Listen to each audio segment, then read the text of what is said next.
আমি আর আমার খালাতো বোন যমজ বোনের মতো ছিলাম। আমাদের বয়সের ডিফারেন্সটা 2-3 মাসের। আমরা একজন 2 মাস আগে হয়েছে, একজন 2 মাস পরে হয়েছে, কিন্তু আমাদের বড় হওয়াটা একই সাথে হয়েছে। আমরা একই সাথে বড় হয়েছি। যখন নানা বাড়িতে যেতাম, ছোটবেলা থেকেই আমরা একসাথে নানা বাড়িতে যেতাম, কারণ আম্মা খালামণি দুজনেই কথা বলে তারপর একসাথে যেতেন। এভাবেই ওনারা ওনাদের মতো করে যেতেন, আর আমাদেরও বড় হওয়া একই সাথে। আমরা যখন নানা বাড়িতে যেতাম তখন আমাদের এক্সট্রা কোনো খেলার সাথী লাগতো না। আমরা দুজনে বসে বসে মালা ঠোলা খেলতাম, কিংবা আমরা একসাথে খেলা করতাম। অনেক রকমের সুন্দর সুন্দর স্মৃতি আমাদের ছোটবেলা থেকেই ছিল। আমরা নানা বাড়িতে একসাথে গোসল করতাম, একসাথে খেতাম, একসাথে একই খাটে ঘুমাতাম। আমরা কিন্তু একই রকম জামা কাপড়ও ঈদে বানাতাম। একই রকম জুতা কিনে আনতো, একই রকম ব্যাগ কিনে আনতো, একই রকম মাথার পিতা কিনে আনতো। ঠিক ছোটবেলা থেকে আমরা এভাবে বড় হওয়ার সাথে সাথেই যখন আমরা আলাদা স্কুলে ভর্তি হলাম, যেহেতু আমাদের বাড়ির ডিফারেন্স দুজনেরই একটু দূরে, শুধু নানার বাড়িতে গেলে কিংবা খালার বাড়িতে না হয় আমাদের বাড়িতে আসা যাওয়া করলে আমাদের এই আনন্দের স্মৃতিগুলা কিন্তু একটু একটু করে জমা হতো। আমরা যখন বড় হলাম, স্কুলে ভর্তি হলাম, আস্তে আস্তে আমাদের দেখা হওয়াটা কমে গেল। ছোটবেলাতে তো সময়ে অসময়ে আমরা নানার বাড়িতে চলে যেতাম, আর তখনই তাদের সাথে আমাদের দেখা হতো, কারণ তারাও আসতো। কিন্তু আমাদের ছোটবেলা থেকে বন্ডিংটা অনেক বেশি ছিল। আমরা গলা জড়িয়ে ধরে হাঁটতাম। আমরা যখন হাফ প্যান্ট পরতাম তখন থেকে আমরা গলা জড়িয়ে হাঁটতাম। তো বড় হওয়ার সাথে সাথেই আমরা মজা করে বলতাম যে আমরা দুজন দুজনের যা হব, মানে আমরা একই ঘরে বিয়ে করব, একই ছেলেকে বিয়ে করব। আমরা বলতাম যে 2 ভাইকে আমরা 2 বোন বিয়ে করব। এরকম ভাবেই আমরা মজা করতাম।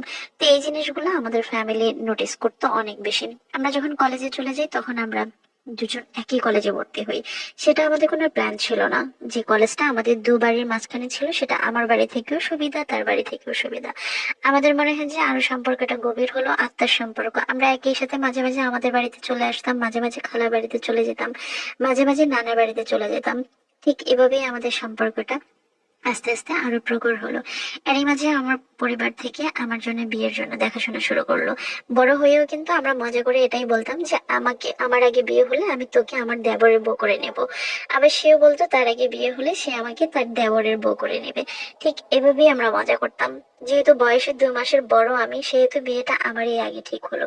আমি যখন ইন্টার পাস করে ফেলি তখন আমার বিয়ে ঠিক হয়ে গেল। পারিবারিক ভাবেই আমাকে দেখে শুনে বিয়ে দিল। আমার হাজবেন্ড তখন বিদেশ থাকতো। পরপর আমার হাজবেন্ডের 2টা ভাই। আমি এখন চিন্তায় পড়ে গেলাম যে আমি ঠিক কোন দেবরের জন্য আমার বোনটাকে আনবো। আমাদের সম্পর্ক কিন্তু তখন পর্যন্ত খুবই ভালো, অত্যন্ত ভালো। আমরা প্রতিদিন কথা বলি, প্রতিদিন শয়তানি বান্দার আমাদের স্কুল কলেজ কিংবা আমাদের এখনকার এই সিচুয়েশনে এসে আমার বিয়ের যে এতটা সময় হয়ে গেছে, আমি কখনো এক্সট্রা কোনো বান্ধবীর প্রয়োজন অনুভব করিনি। এক্সট্রা কখনো আমার ছেলে বন্ধুর প্রয়োজন মনে করিনি, কারণ আমরা 2 বোন মিলে অনেক হইচই করতাম, অনেক আনন্দ করতাম, দুনিয়ার সমস্ত কথা শেয়ার করতাম। মনে হতো সত্যিই তো আমার বোনটা আমার আত্মার আত্মীয়। এভাবেই আমি চিন্তা করলাম যে আসলে কি সে আমার দেবরের বউ হবে। আমি একদিন গোটা করেই আমার খালাকে বললাম যে খালা, আমার দেবরের কাছে কি ওকে বিয়ে দিবেন? তখন আমার খালা হাসতে হাসতে বললো, এটা তোদের বোনের ব্যাপার, আমি তো জানি না। আমার ফ্যামিলিও মোটামুটি রাজি।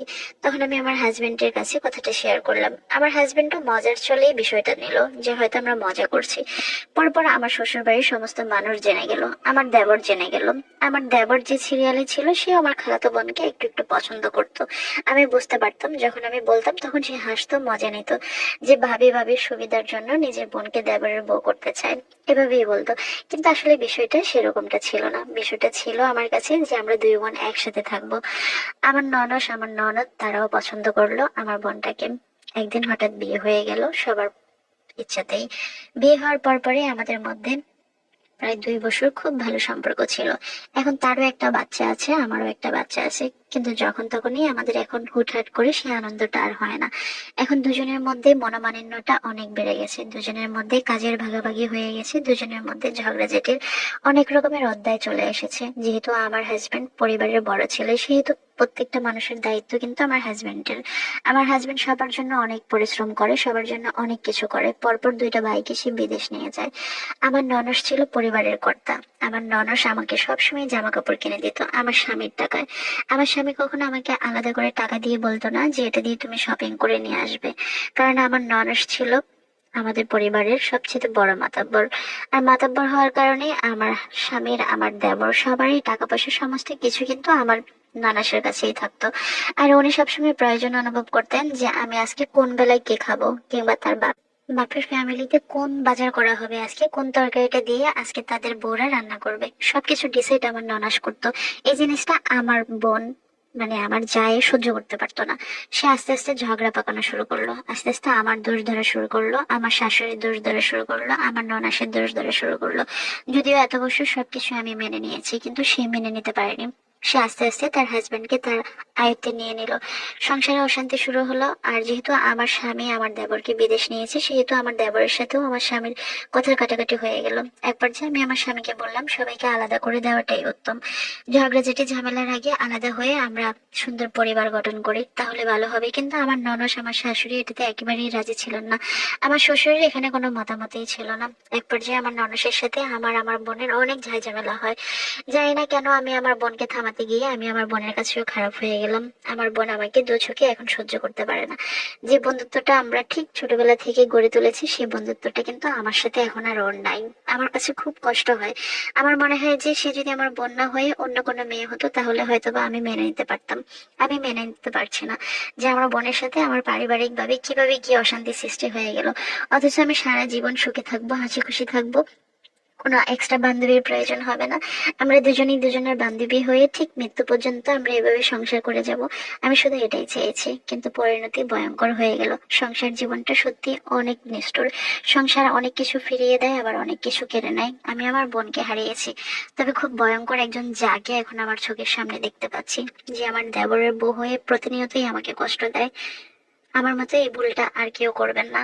আমি জানি ভাই বোনের সম্পর্ক আজীবন সুন্দর থাকে, কিন্তু বোনকে যখন নিজের দেবরের জন্য আনবেন, বাসুরের জন্য আনবেন, কিংবা নতুন কোনো সম্পর্ক তৈরি করতে যাবেন, তখন সেই সম্পর্কটা আর সম্পর্ক থাকে না। খুব সুন্দর একটা গল্প পাঠিয়েছেন বিলকিস খাতুন নামে রাজশাহীর আমার এক বোন। আপু, আপনাকে অনেক ধন্যবাদ। তবে আমি এতটুকু বলি, আত্মীয়তার মধ্যে নতুন করে আত্মীয় করার কোনো মানে হয় না। গত একটা ভিডিও আমি বানিয়েছিলাম, ঠিক এরকম একটা আপু আমাকে পাঠিয়েছিলেন। আমি খুব মর্মাহত হয়েছি, মানুষের সম্পর্কগুলো কিভাবে নষ্ট হয়ে যায়, নতুন করে এই ভুলগুলো মানুষ কেন করে। সে এমনিই আমার বোন, ঠিক আছে, এভাবেই সম্পর্ক। তাকে দেবরের বউ করে নতুন সম্পর্কের জন্ম দেওয়ার কোনো প্রশ্নই আসে না, মানিয়ে হয় না। ভালো থাকুন সকলে, আল্লাহ হাফেজ।